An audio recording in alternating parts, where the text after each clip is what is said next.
আমি কোনো রিস্ক নিই না, একদম নিই না। অফিস থেকে সন্ধ্যাবেলায় বাড়ি ফিরে দেখি গিন্নি রান্না করছে, রান্নাঘর থেকে বাসনের আওয়াজ আসছে। আমি চুপি চুপি ঘরে ঢুকে পড়লাম, কালো রঙের আলমারি থেকে বোতল বার করলাম। নেতাজি ফটো ফ্রেম থেকে আমাকে দেখছে, কিন্তু এখনো পর্যন্ত কেউ কিচ্ছুটি টের পায়নি, কারণ আমি কোনো রিস্ক নিই না। সিঙ্কের ওপরের তাক থেকে গ্লাস বার করলাম আর টক করে এক পেগ গিলে ফেললাম। গ্লাস ধুয়ে ফের তার তাকের উপর রেখে দিলাম। হ্যাঁ, বোতলটাও আলমারিতে রেখে দিলাম।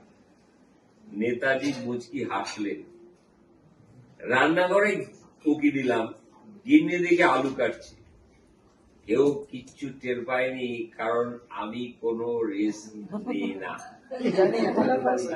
গিন্নিকে জিজ্ঞেস করলাম, সমীরের মেয়ের বিয়ের কিছু হলো? গিন্নি, না, মেয়েটার ভাগ্যটাই খারাপ, এখনো পাত্র দেখছি। আমি আবার ঘরে গেলাম। আলমারি খুলতে গিয়ে এবার একটু শব্দ হলো, তেমন কিছু নয় অবশ্যই। বোতল বের করার সময় অবশ্য কোনো আওয়াজ করিনি। সিঙ্কের ওপরের তাক থেকে গ্লাস নিয়ে চট করে দুপেগ মেরে দিলাম। বোতল ধুয়ে সাবধানে সিঙ্কের মধ্যে রেখে দিলাম, আর গ্লাসটা আলমারি। এখনো পর্যন্ত কেউ কোনো কিছু আঁচ করতে পারেনি, কারণ আমি কোনো রিস্ক নেই না। বাইরে এসে গিন্নিকে বললাম, যাই হোক, সমীরের মেয়ের বয়সই বা কি? গিন্নি বলছে, 30 বছর বয়স হলো, দেখতে আরো বুড়োটে লাগে। আমি ভুলেই গিয়েছিলাম সমীরের মেয়ের বয়স 30। হ্যাঁ, তা ঠিক। সুযোগ বুঝে ফের আলমারি থেকে আলু বের করলাম। আলমারিটা আমার জায়গা বদল করে ফেলল কি করে? তাক থেকে বোতল বার করে সিঙ্কের সঙ্গে মিশিয়ে চট করে আরেকটি পেটে চাল করলাম। নেতাজি জোরে জোরে হাসছে। তাক আলুতে রেখে নেতাজির ছবি খুব ভালো করে ধুয়ে আলমারিতে রেখে দিলাম। দেখে তো গিন্নি কি করছে? হ্যাঁ, গ্যাসের উপর সিঙ্ক চড়াচ্ছে।